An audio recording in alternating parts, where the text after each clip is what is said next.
Hey, how's it going, folks? The name's Deathy, and welcome to another episode of my solo playthrough of Hexroll 5e, the online sandbox for Dungeons & Dragons 5th edition. And we are ready for our first adventuring session.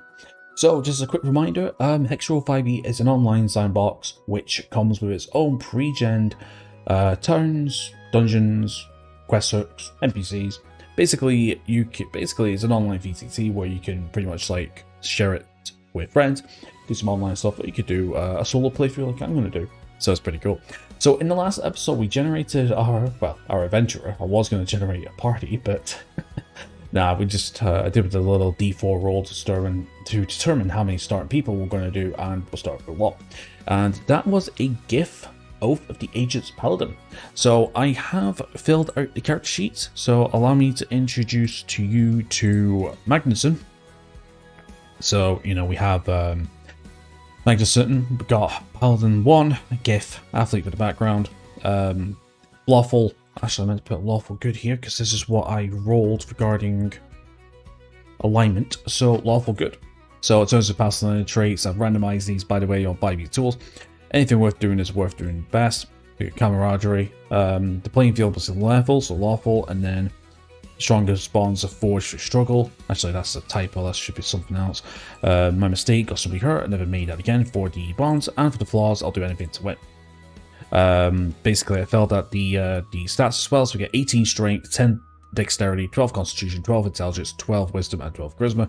Passive perception is 11, and basically filled out the anything else that we have. Now, you may notice that we do not have any equipment. If we were scroll a bit more down, well, apart from what we get from the background.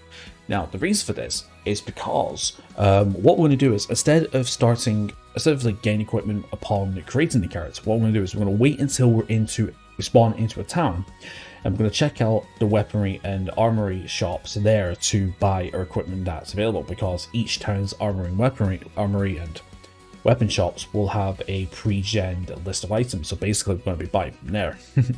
I thought that just made a little bit more sense. We rolled 90 gold, I believe, in the last episode, and with the background we get a pouch of 10 gold.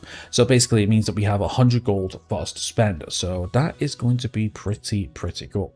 Right, so now I did mention at the end of the last episode that I was going to come up with some other rules and stuff.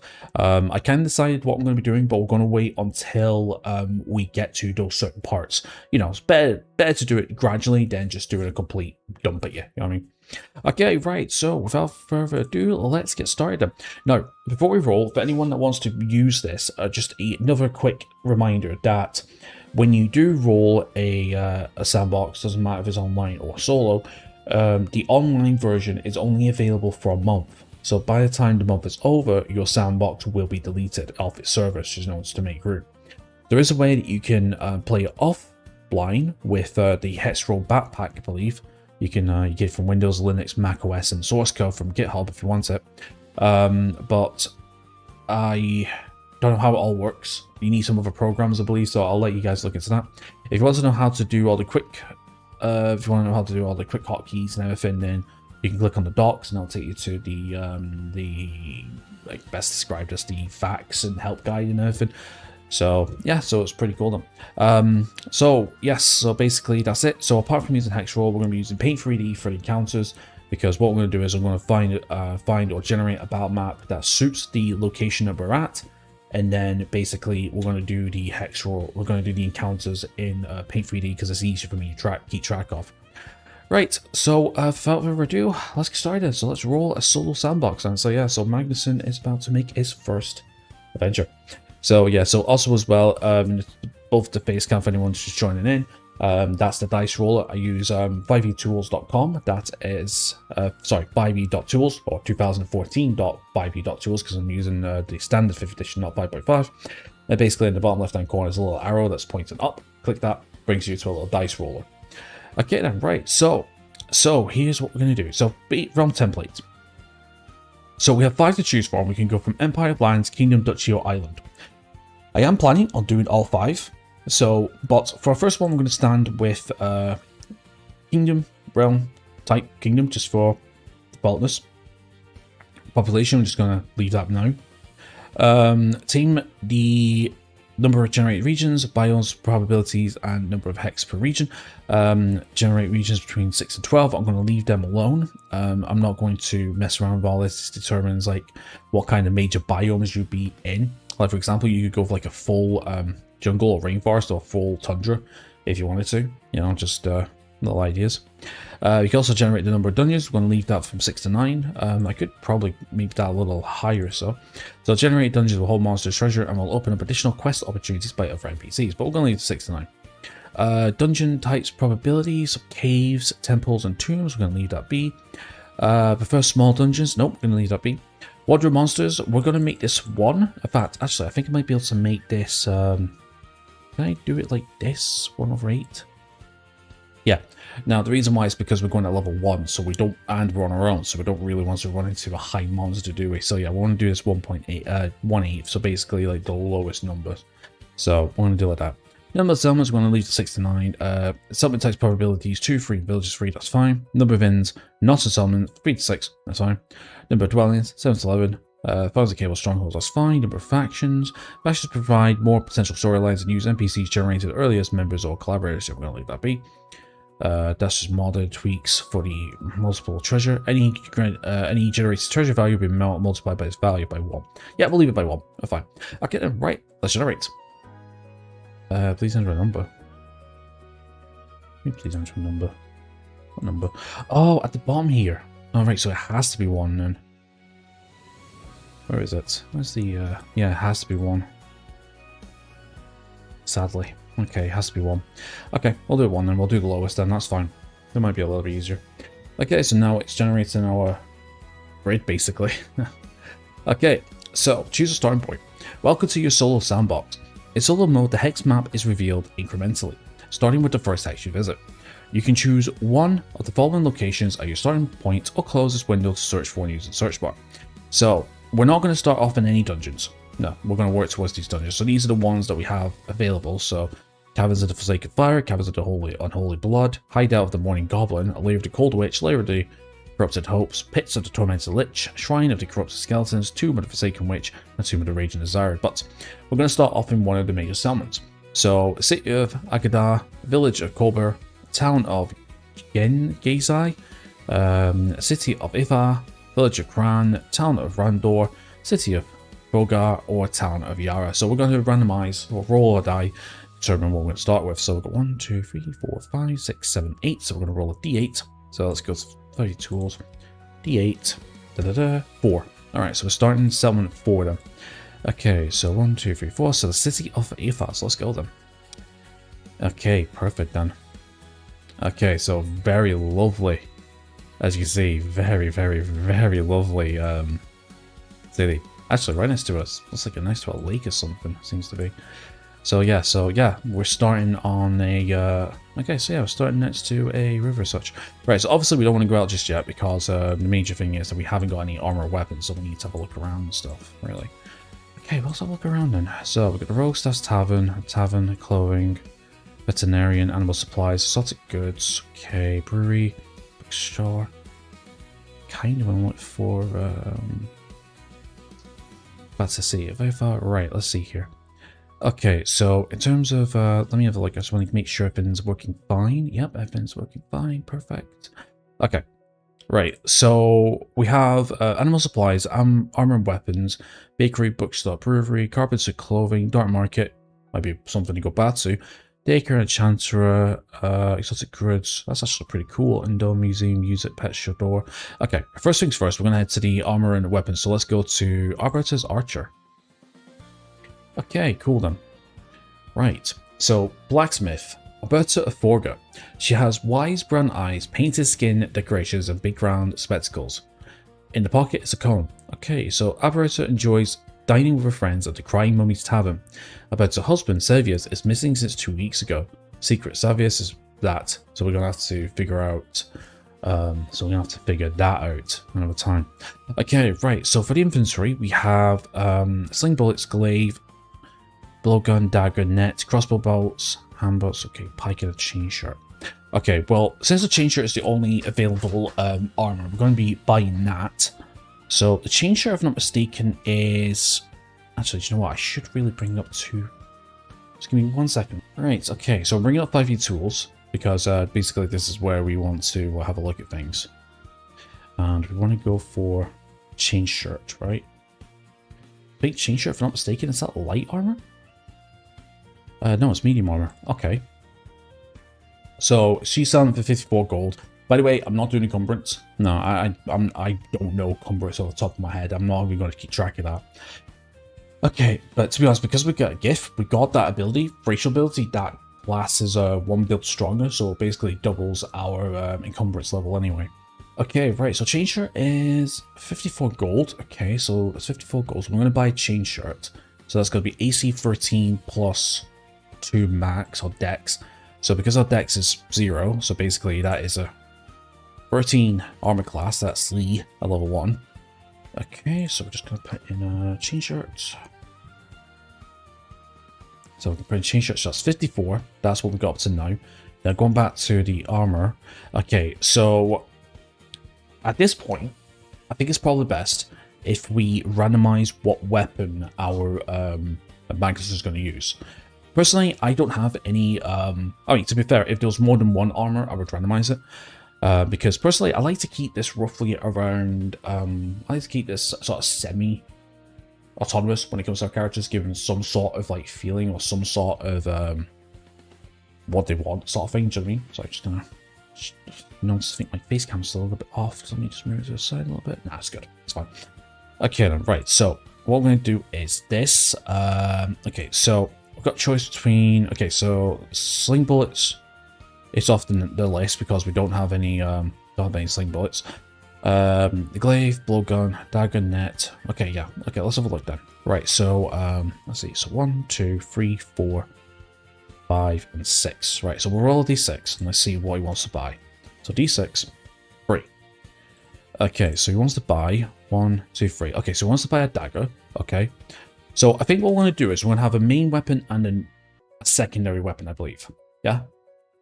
Okay, so that's a dagger. So how many daggers does he want to buy?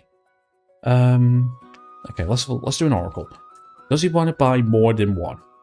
So oracle rolls, for anyone who doesn't know, when I come to answering a question for these characters, I do an oracle roll. So an oracle roll is simply the dice roll. If it's 1 to 9, it's no. 10 is a reroll, and 11 to 20 is a yes. So let's have a look. Okay, no, so he doesn't want to buy more than one. So okay, so he wants to buy 1 dagger.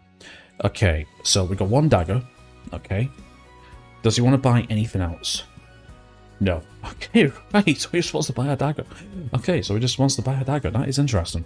Okay. That's what our character wants to do. Now, the good news about the dagger is, if we to go to here and go to dagger, so basically, like, these are for like players who've never played 5e for some reason. It's like one of the most popular TCRPGs. I don't know why people haven't played it before, but just in case they don't, you know, I like to showcase the stat blocks and everything and whatever. So, so yes, daggers are 1d4 piercing weapon. Finesse, meaning we can use a strength or our dexterity. In this case, it's going to be a strength. Light weapon, a light weapon is small, easy to handle, making it ideal for use when fighting with 2 weapons, and then we can throw it, which is range 2060, I believe. Yeah, 2060. Basically, this means that if our enemies are within 20 range, we can attack normally, but if it's 25 and above, we throw with disadvantage unless we have a specific perk, specific feat or ability that says otherwise. Okay, right. So yeah. So basically, yeah, he wants to buy a dagger. Okay, that's fine. So a dagger, a chain shirt, a dagger. Okay, so basically, all that is going to cost us 54 plus 2, so that's going to cost 56. I'm going to have to bring up my calculator here because knows but no. Let it be known that Daffy Duck, or Daffy Dungeons and Daffy in general, even though he did very, very well during his math exams by the end of high school, I am actually very crap at math nowadays. Okay, so that is what, 50, that's 54, okay, so that's 54, so 100 minus 54 is 46, right? Yeah, 46. Okay, so we're left with 46 gold for that. Okay, actually that's not too bad because we do have some other shops we want to check out. Okay, so we got a dagger. So, right, so okay, let me put this in.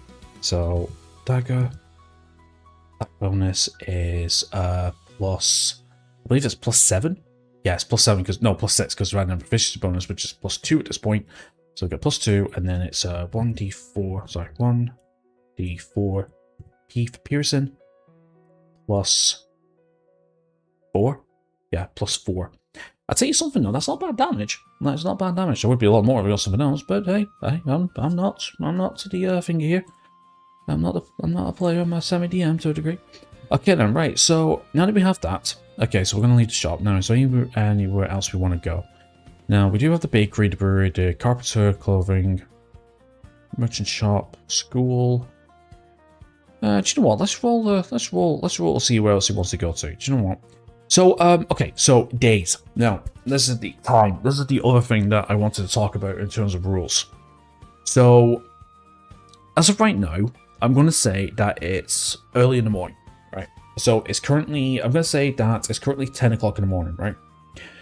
So every time we go to a new store, right, I'm going to try and remember this the best I can, but every time I go to a new store, I'm going to say that they spend an hour in that store, right? So now it's come out of the weapon shop, it is now 11 o'clock in the morning, right? Because I want to keep a factor of, you know, daytime, nighttime, and that kind of stuff, camping. So yeah, so every time he enters a building or exits a building, basically it's adding +1 to the clock, so it's now 11 o'clock in the morning. That's what I wanted to do. In terms of movement, I'll talk about when we move from hex to hex. Okay, so let's have a look. So animal store, okay, so 1, 2, 3, 4, 5, 6, 7, 8, 9, 10, 11, 12, 13, 14, 15, 16, 17, 18, 19, 20, 21, 22, 23, 24, 25, 26, 27, 28, 29, 30. Okay, so let's roll off D30 and let's see where we go to next. Okay, okay, actually, so when I went to D30, right, let's keep with the oracle question. So a D20, does he visit anywhere else? 19 he does, right, okay. So let's D30, 3. Okay, so where does he head to next?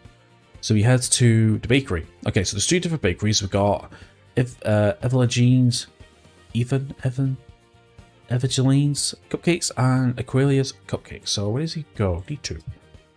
2. Okay, so he's bought a dagger and a chain shirt, and now he's hungry. He's going to Aquilia's cupcakes. Alright, let's have a look. Don't let me. Here we go. Okay, Aquilia Domain, she has piercing blue eyes, delicate makeup, and stained clothes. Moody. In the pocket is a dirty handkerchief. Unlock this page and click here for hook. Okay. It's rolling. Oh, okay, so it's a hook. Oh, right, so it's a quest. Oh, right, you're right. I forgot about that. It's a quest if we wanted to do it. Okay, then. Oh, we can also roll the inventory as well. No, I'm not going to do that. No, I'm not going to do that. There's looking for a hook. I guess we could have done that, but no. The way we're going to do a quest is we're going to do it from the, taverns. That's what we're going to do. That's what we're going to get our things. Right, so obviously she's selling a pie, a slice and a cake for 4 copper pieces. Okay, that's fine. So, obviously he's here, so he wants to buy something. Actually, the good news is we can actually count this as food for when we're traveling, actually, so that's not too bad. Okay, so what does he do? What does he buy? He buys pie, okay. So he buys a cake, slice of cake, okay. Okay, how many? Okay, does he buy more than 1 slice of cake? He does. Okay, right, so... Okay, does he buy a D4 worth amount?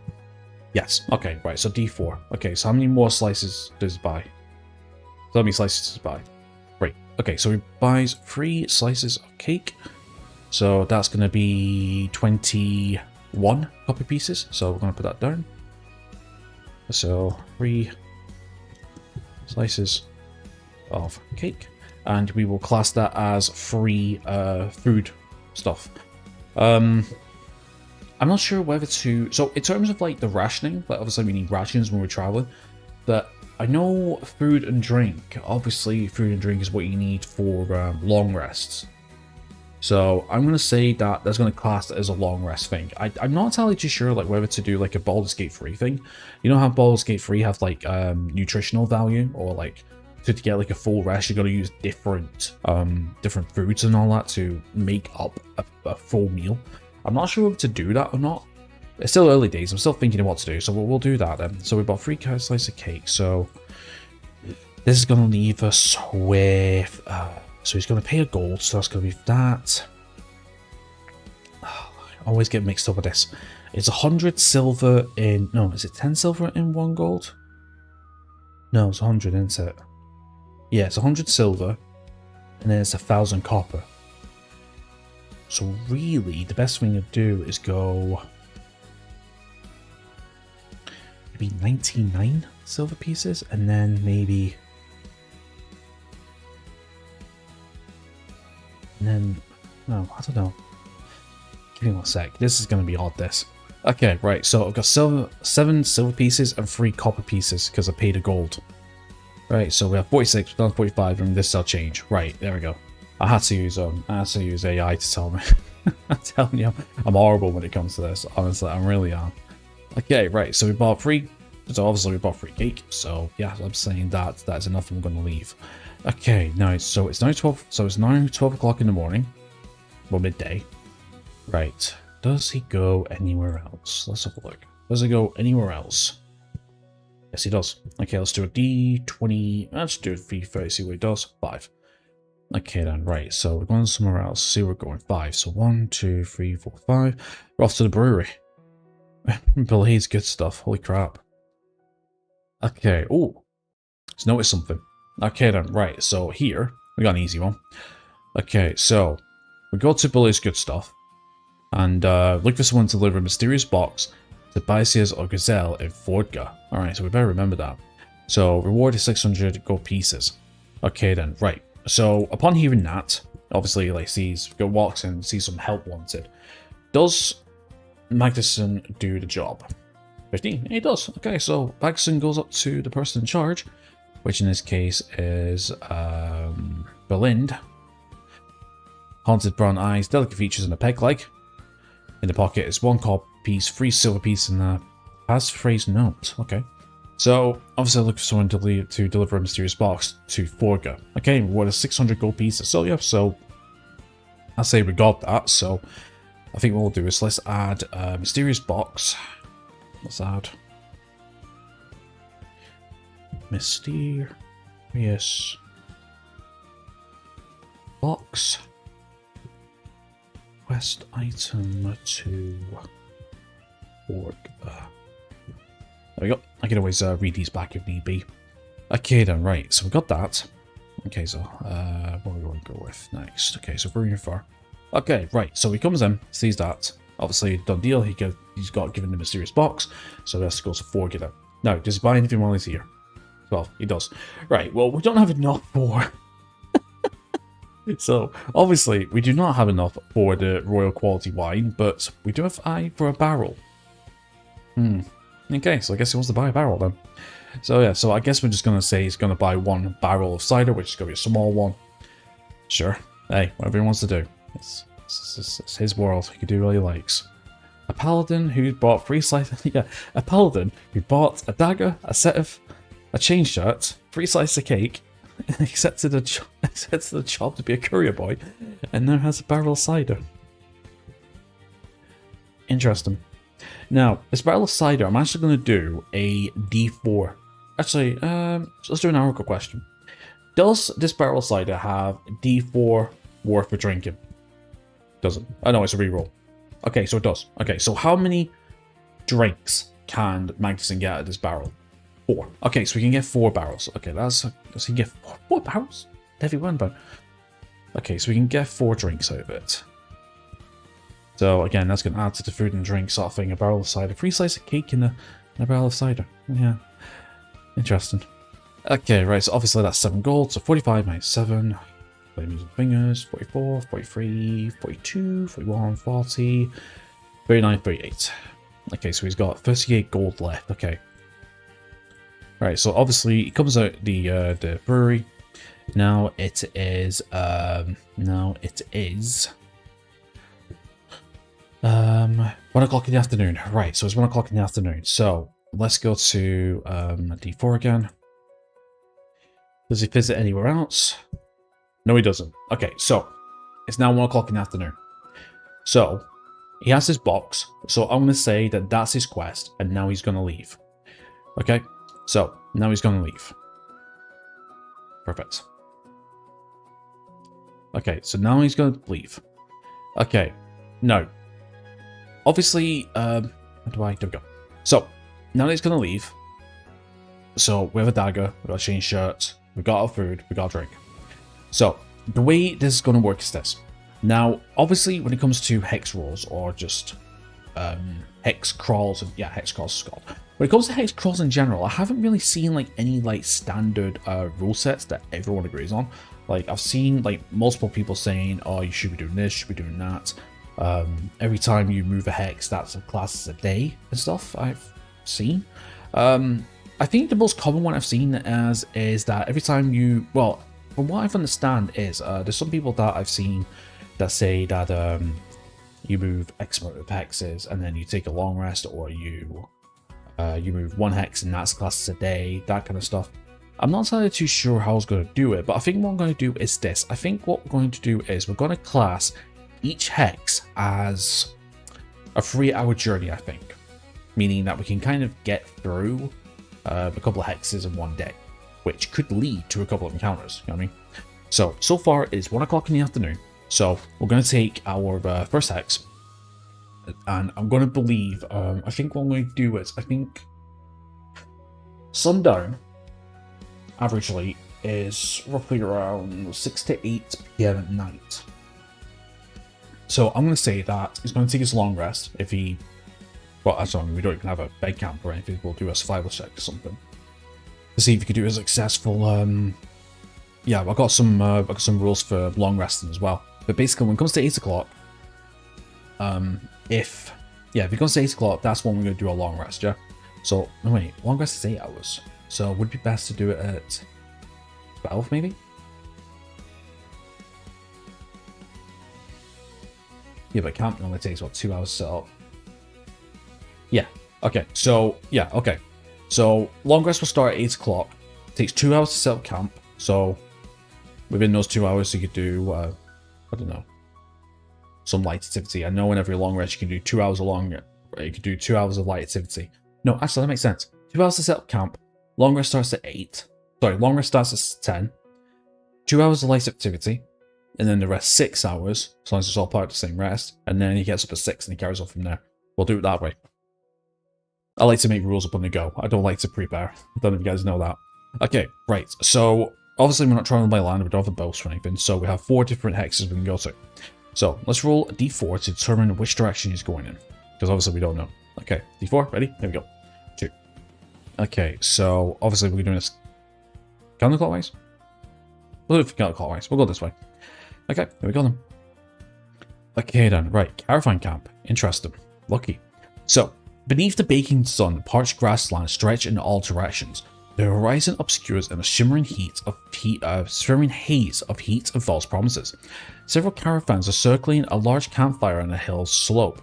The sounds of music can be heard from afar. Luteguard Weaver's caravan. This heavily shielded green-coloured wagon is owned by Luteguard Weaver. He has a very black beard, piercing black eyes, and a double chin. He's unsatisfied. In the pocket is a double cart. Luteguard is offering the following items for sale: dried fruits, garlic, bread, honey, rations. Nice. Flour, small shellfish, nuts, small bag, fresh food, £1, and lobster, 10 silver pieces. Okay, right. So obviously the big thing is, it does Magnuson buy some rations. He does. Okay then, right. So he buys some rations. Okay. Does he buy a D4 amount of rations? No. Okay. Does he buy a D8 amount of rations? He does. Okay. How many rations does he buy? 6. Okay, so he's buying 6 rations for his journey, for his long rest. So obviously he has 3. Yeah, obviously. Okay, so I think the way I'm going to do this is, I'm just thinking now. So I'm thinking rations, because normally with rations, it's normally hardtack, fruit and stuff. Basically, it's enough for one meal. So I'm thinking that if we've got food and drink, I might do this. I think for every long rest, if we don't have a ration, right? You'll either use 2 items of food or 2 items of drink, which can make up, or one of each if he has both. we'll do it that way. That sounds easier. Okay, so he's buying 6 days of rations, so that's going to leave him with 30 silver pieces. So, right, so 30 silver pieces. Okay, just give me 1 second. Okay, so 30 silver pieces, 30 silver pieces, or he can pay 3 gold, which he's going to do. So we're going to go 35, so he's going to buy 6 rations. Okay, so 6 rations, that's good. Okay, now, does he buy anything else? No. Okay, so he just buys his rations. Okay, that is a-okay in my opinion. Okay, how long have I been recording for? Half an hour. Okay, we'll go for another like 10 minutes or so. I want to make this I want to make this as eventful as I can. Okay, right, so obviously he pays. Okay, we can scroll down actually. Oh yeah, we have other things. Oh shit, I didn't realize. Okay, so we got Astava Satame's caravan. Red color zone, red color wagons on, piercing brown eyes. Okay, so she's selling lens, abacus, grabbing hook, sewing needle, ink vial, fishing rod, barbarians, iron spike, stakes and mallet, bushcraft knives and shovel. Palamia, blue colored. She has a long white ponytail, glowing blue eyes and stained clothes. She's selling sling bullets, crossbow bolts, blowgun needles and a great club. Calendarist of Unavar's caravan. Enchanter with green eyes, hairy chest and stained clothes, hurt. Selling a sewing needle, mason's tools, carpenter's tools, abacus, bushcraft knife, lock, smoking pipe, mining pickaxe, barbarians, hillwill, he has thin black hair, enchanted green eyes and a golden tooth, anxious, stake and mallets, carpenter's tools, crowbar, great band by the way, empty scroll pole, a 10-foot long wooden, small bell, ink vial, sewing needle, canvas, fingers tools, mason tools, portable ram, yeah, jeweler's tools, 25, GP, Alcahar of Uravar, sorry, haunting blue eyes, a chair score and elegant pose, and he's selling a barrel, manacles, block and tackle lens, small bell, smoking pipe, ink veil, copper and grey. Okay, so oh yeah, by the way, this is what I mean by yeah, so basically these guys have stat blocks, by the way, or whatever. So yeah, so for example, Alwyn Navura is a level 8 cleric, spellcasting holy focus, spellcasting, yeah, so we've got mending, formatory, purify, food and drink, gentle repose, spirit guardians, got faith, he's got sling, domain spells, lesser restoration, beacon head, death ward, preserve life. It doesn't actually say like what his domain is actually. I've noticed that they don't really go into detail of what their domain is. Holy focus, holy symbol. Yeah, it doesn't really say. I guess you kind of have to. I guess you kind of have to. Oh, evocation. Yeah, it says there. Holy symbol. Yeah. Yeah, you kind of just have to guess, really. Evocation. Yep. Okay, then. Right. So we got some rumors. Oh, the region weather. Okay, yeah, it's got region weather as well. Okay, right. So we got a rumor. So we hear a rumor. Okay, so let's do a D6. This one normally leads to quests, by the way. Okay, D6, 5. Okay, so our 5th rumor is... Avoid going to the Ice Forge Ridge. There's a Tarask there. Great! Level 1. Okay, right, so the Ice Forged Ridge. I'm going to have to remember that. Actually, you know what? Can I put that somewhere here? I don't know. Additional features and traits, treasure, character's backstory, that's the... Spellcasting. Do we not have something for like rumors or something? Character backstory now. Additional features and traits, treasure. I say what, let's put it under allies and organizations. So can I just copy and paste that, by the way? I think I can. Yeah. Yeah, I can copy that, it's fine. Just gotta be careful not to click on anything because they can actually take you to where it is. Okay, so avoid going to the Ice Force Ridge, there's a Tarask there, so remember that. Okay, right, so we can actually, yeah, we'll do the regional weather, don't see why not. So regional weather is 2d6. Which is 6 and 3, I believe? 6 and 3. Okay, which is 9, so... 9. Well, actually, we don't even know what season it is, actually. That's a good question. So 9 is clear, drizzling, and foggy. Let's do a d4 to determine what season it is. That's a good question. I didn't really thought about that. Okay, 1. So it's the warm season. Okay, that's fine. Cool. Right. So I think I think we've got everything we want. Do we want to buy anything else? Really? Probably not, to be fair. Let's have a look. Again, let's go for the Oracle. Does Magnuson buy anything from anywhere else? No, he doesn't. Okay, that's for news. So he leaves.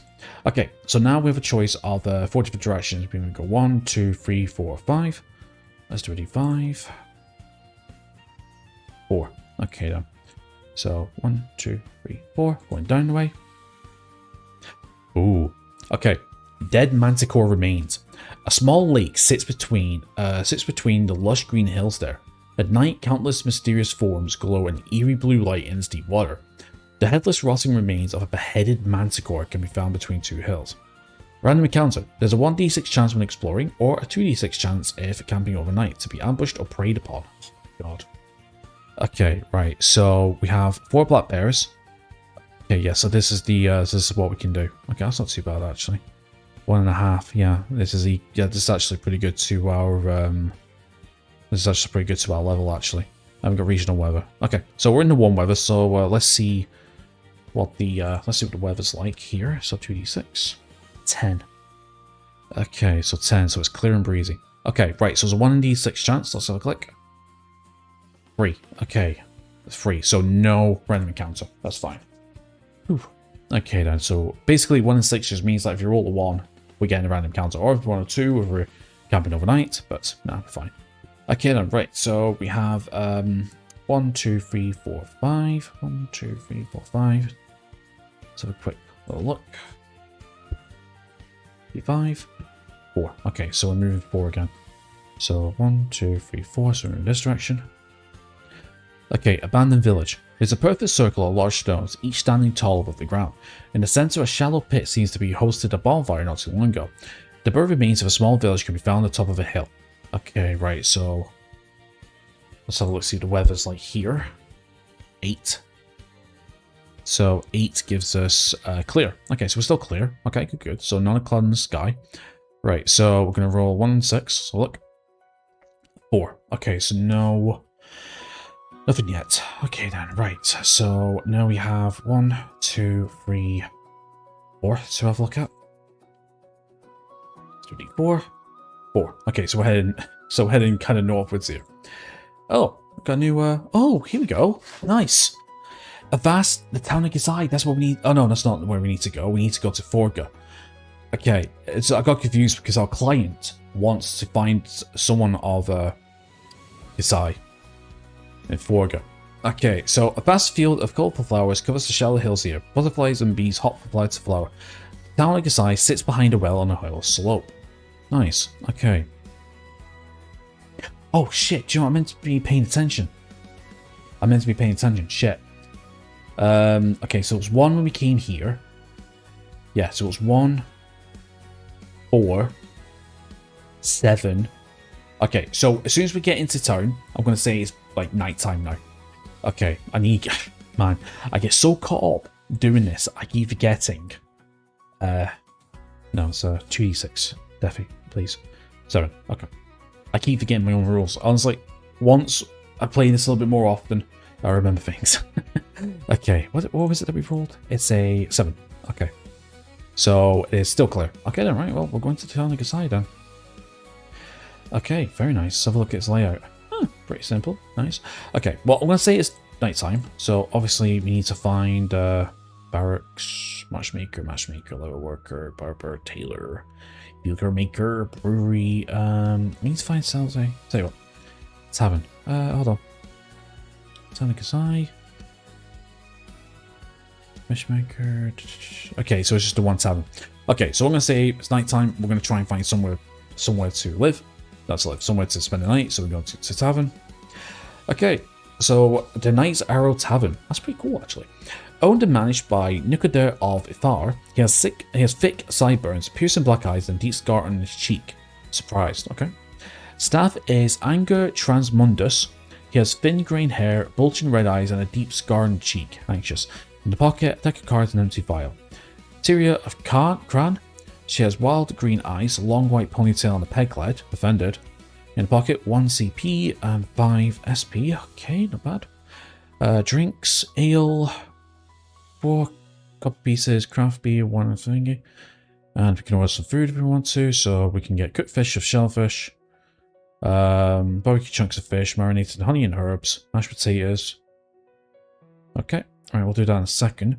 We've got lodging, bench and a roof, up to 1 occupant, that's fine. I mean, we're on our own, 5 copper pieces per night. Patrons and visitors, we get heard. Manga Gross, the keeper when not in the shop. Aureliania Maldebert, the clerk when not in shop. Okay, and we have Isola Taylor, a level 4 halfling cleric. He has thin almond hair, haunted blue eyes, and chubby cheeks. Okay. Sarah Khan, sickle-fed, Fred. Half-elf rogue. Okay. Short white beard, deep blue eyes, and a lip ring. Okay, livid. Retrude Kran, level 6 human fighter. She has bulging red eyes, short black ponytail, and a neckband. Gotthard Vagadar, level 7 human fighter. He has chiseled chin, wide green eyes, and a peg leg. Heartbroken. And Vertrude Gasai, level 5 half-elf rogue. She has long almond ponytail, piercing brown eyes, and a peg leg. Sorrowful. Okay, Bolton. Urgent. My nephew did not return home since 2 weeks ago. If you've seen him or help him find him, please contact me as soon as possible. Yours, Yodie of Cornbur. Traveling to Xai, I'll pay anyone carrying a package from me. Yours, Asura Guild. And please help, my daughter is missing. I am worried sick and I reward anyone who helps. Yours famously, Eversalad Crad, and we have 6 rumors. Alright, so before we do anything, let's do a d6. See what rumor we pick. 2. Okay, right. So the second rumor is Asher Benegard is willing to pay well for a delivery job. Okay then, well, glad they're there. Okay, so Asura Benegard. So we'll deal with that in the morning, I think. I don't think she's here, but right now we're going to do a long rest here in the Knight's Tavern, in the Knight's Era Tavern, and I think I'll call it an episode actually, I think, in a second. Right, so let's do 1d4 food. So 1d4 food. 2. Okay, perfect. So 2. So we ordered barbecue chunks of fish, marinated in honey and herbs, and served with mashed potatoes for 2 silver pieces. Barbecue slices of pork, marinated in honey and herbs, but served with mashed potatoes. Okay, so basically it's one or the other. So 2 silver pieces. Pieces? I can't. So 2 silver coins, basically. Okay, so pay for that. Okay, so it's 5. And then we're going to spend the night, so it's 5 copper pieces per night. We're only going to stay for the 1. To which I think we're going to pay for with a silver piece for 4. And then we get 6 copper pieces back, so we've got 9. And I'm going to say that is 6 o'clock in the morning. Okay then, so we did our first adventure. Our first, not adventure, but our first, let's say our first day into Hexroll. So basically, yeah, the way it's going to be is that we are just going to travel around. If we get into random encounters, cool. And we'll just try and do as much as we can. Try and do as many jobs, level up, see if we find any dungeons or whatever. So I think in the next episode, I mean, yes, we do have that job to go to Forgo. But if this woman is paying well, there's Azura Benegild for a delivery job, which is traveling. Wait, traveling to Gazai? I'll pay anyone carrying a package from me. Yours. Where is she? Is she here by any chance in Gazai? Because technically, Gazai, is she here by any chance? No, if we come across her, we come across her. I mean, I'm not going to click on her. Yeah, if we come across her, then cool. But I'm not just going to click on that and be like, okay, here we go, straight to there. No, we're not going to do any of that. We find her, to be honest with you. But yeah, I don't think... To tell you the truth, we're already in Gazai. So, Gazai, sorry. Wait, is it Gazai that she was or Gazai? I confused. Oh yeah, Gazai. Yeah, we're already in Gazai, so... Unfortunately, we can't do the job, but hey, if we come across her, then cool, we will. But anyway, our main quest right now is to deliver a mysterious box to someone of Gazai who is in Forgo. Honestly, I'll look back on the footage to see where exactly or who exactly this person is. But yeah, it's going to be kind of cool. Right, so yeah, so basically this is how these episodes are mainly going to go. I'm going to try and record as much as I possibly can within this next month. Obviously, I'm going to be doing an episode a week format. That's what I've been doing up to now, and I've actually kind of like it that way. So what I'll do is I'll record as much of this as I can in my own time, backlog the episodes, and then just release them 1 week at a time, and then basically sprinkle in the odd episode of 4 Against the Darkness, and then basically do as much as I can before this month is over and this sandbox gets deleted. So yeah, there's nothing much I can do. But yeah, just do what we can. And then maybe in the future we'll do another one of these and we shall see. Right, so anyway, my friends, that's a bit for today's episode. So thank you very much for watching. Please leave a like and subscribe if you want to join the adventure. And apart from that, enjoy the rest of your awesome day and hope to see you next time. Take care.